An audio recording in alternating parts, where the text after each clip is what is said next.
Good day, folks. Welcome back to my channel, The Human Upgrades.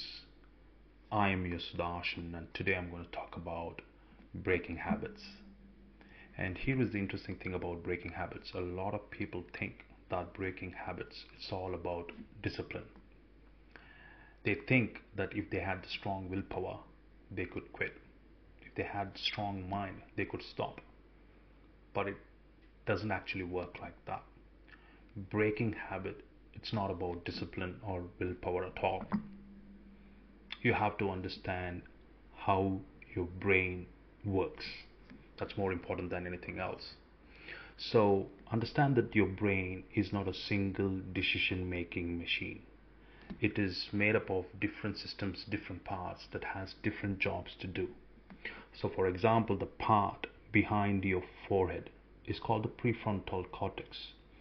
That is responsible for your logic, your planning, and your self-control. And that's the part of the brain that you're using all the time when you say, I'm going to quit, I'm going to stop, I'm going to quit smoking, I'm going to quit drinking, I'm going to quit eating junk food. That's the part of the brain that you're using, the prefrontal cortex.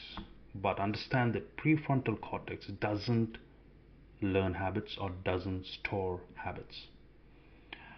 There is a part of the brain that does that learns and store habits. That's called basal ganglia. This part of your brain is really ancient. This part of the brain is all about automation and efficiency. Once this part of the brain learns the pattern that leads to reward, it stores it, it learns it, it automates it. Once this process is done, there is no thinking, there is no conversation, there is no debate, there is no negotiation. It falls into action. And that's why you could say whatever you want to say with yourself, that I'm going to stop drinking or stop smoking or stop gambling. But you'll eventually go back doing the same thing without even realizing, purely because of this fact that basal ganglia has kind of learned the loop.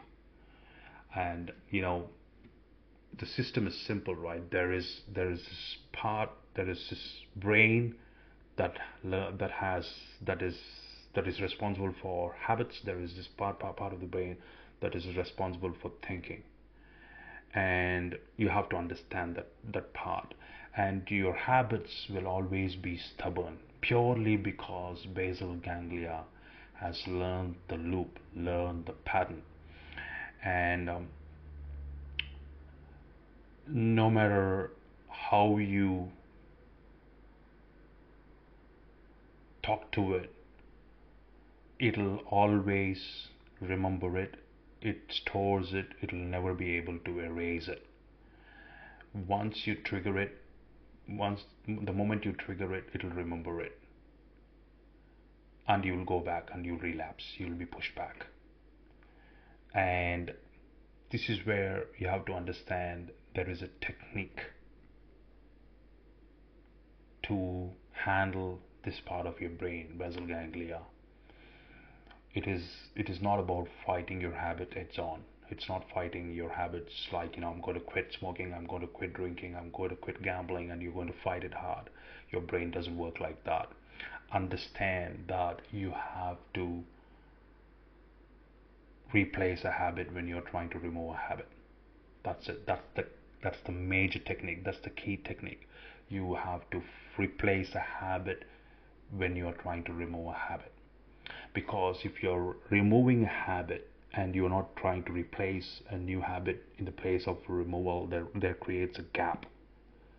That gap, your brain is going to ask for the reward, and if there is a gap, it's going to go back to that old habit that used to give that reward.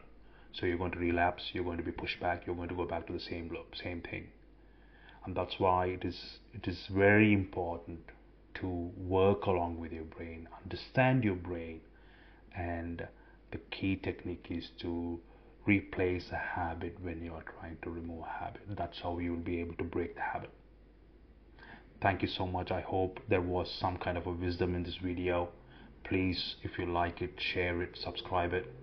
I'll come back with next video talk about more about how you replace habits. What kind of habits can you choose to replace for the type of habits that you already have? For example, if it was smoking, what kind of habits can you replace? If it's drinking, what kind of habits can you replace? If it's junk eating, what can you replace? What kind of habit can you replace in the place of junk food eating? Until then, have a great day. I'll talk to you soon.